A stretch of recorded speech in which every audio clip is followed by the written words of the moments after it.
1. Litten. You're going to need a fighter right out of the gate, and your life is going to be a whole lot easier if that fighter is a cat who breathes fire and crushes things in its tiny, flaming jaws. Are you going to be tempted by the sartorially inclined owl or the clown seal? Of course you are. But focus. Eyes on the prize. By the time your feline firecracker evolves into a heavyweight wrestling machine of death, you're going to be glad you went with a Litten. BONUS. After battles, you can gently comb tangles out of its fur while singing it lullabies, and then you can give it chin scritches. 2.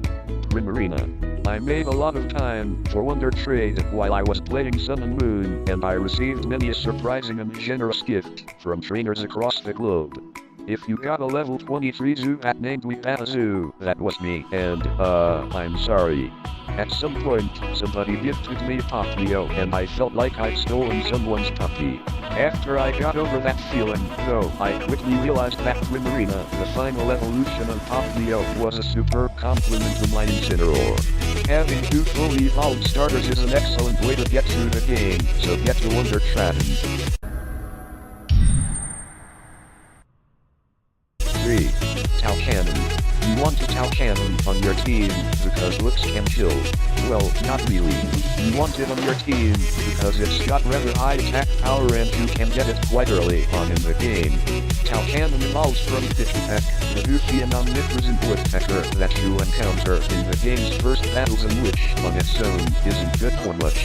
If you keep it in your rotation until it hits level 28, however, you'll have yourself a Tau Cannon, and if you like to linger and hunt Pokémon as you explore the Alola Islands, you'll probably get to level 28 well before you're halfway through the story. You probably won't be taking on the Elite Four with a Tau Cannon in your party, but having one in your back pocket will make the middle stretch of the game much easier. 4. Beware. Beware is another critter you'll be able to nab before you hit the game's halfway mark. It evolves from Stuffle at level 27, and Stuffle are plentiful on the game's second island. Beware has exceptionally high HP and attack power, meaning if your preferred battle strategy is anything resembling mine, hit them real hard until they stop moving. It'll be a welcome addition to your little army.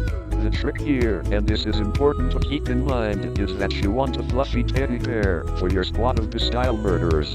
A non-fluffy one simply won't do. Seriously, get one with a fluffy attribute. It makes them twice as hard to kill. 5.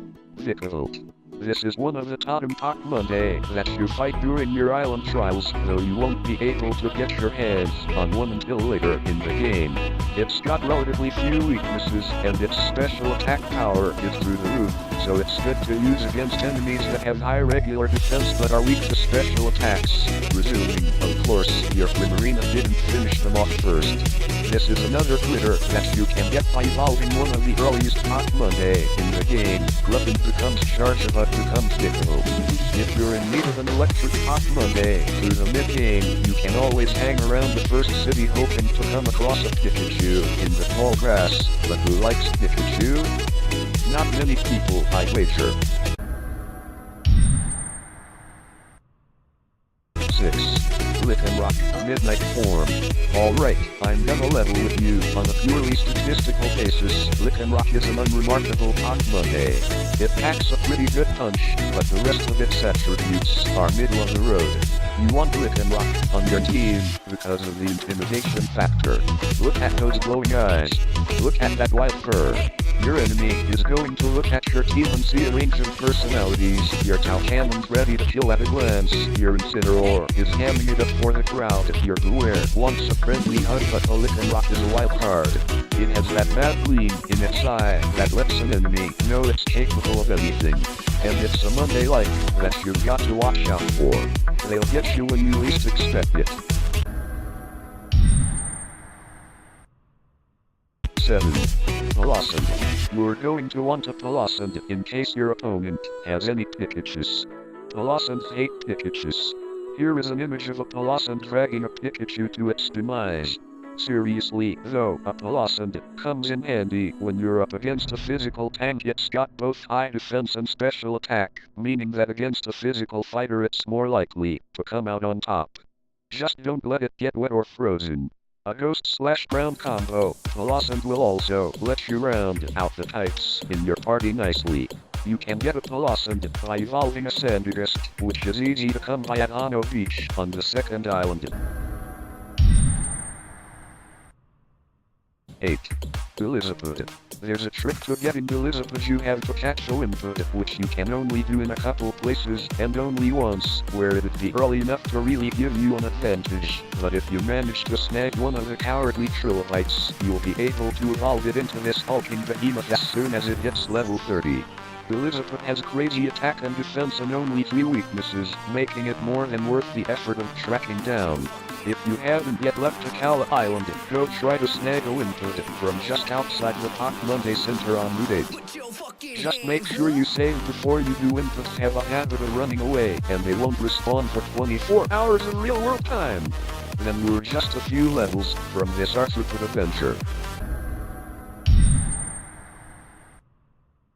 9.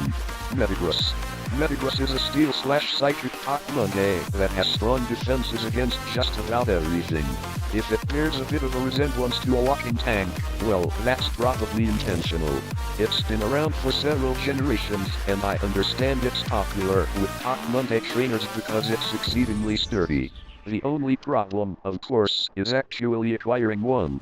Both Veldum and Metang, its lower tier evolutions, have such a low rate of capture success that especially with Sun and Moon's new call or health system, you may tear all your hair out before you actually get one to stand the dang Pokeball. If you're patient and well stocked with items, however, you can start chasing Veldums on Mount Akalani on Ulala Island. 10. Kamo-O. A lot of these Pokémon are beasts you can acquire fairly early in the game with only a modicum of hassle. You're going to want a real prize fighter to take with you into the game, though, aren't you? Kamo-O is, colloquially speaking, your boy. You won't be able to catch one until near the very end of the game. You'll need to hunt around for its little cousin Jangmo-O in the tall grass at Vast Pony Canyon, and they take their bloody time showing up. But when you get Kamo-O on your team, you've got a fighting dragon with stats through the roof and style to match. Sure, there are legendary Pokémon and so-called Ultra Beasts and Mega Evolutions to chase, but Pokémon is about the journey as much as the destination. If you want to steamroll your way through Alola and leave with your Yumas, go by your crack team of beasties, pluck some choice names off this list and get fighting. You'll best be Elite 4 in no time.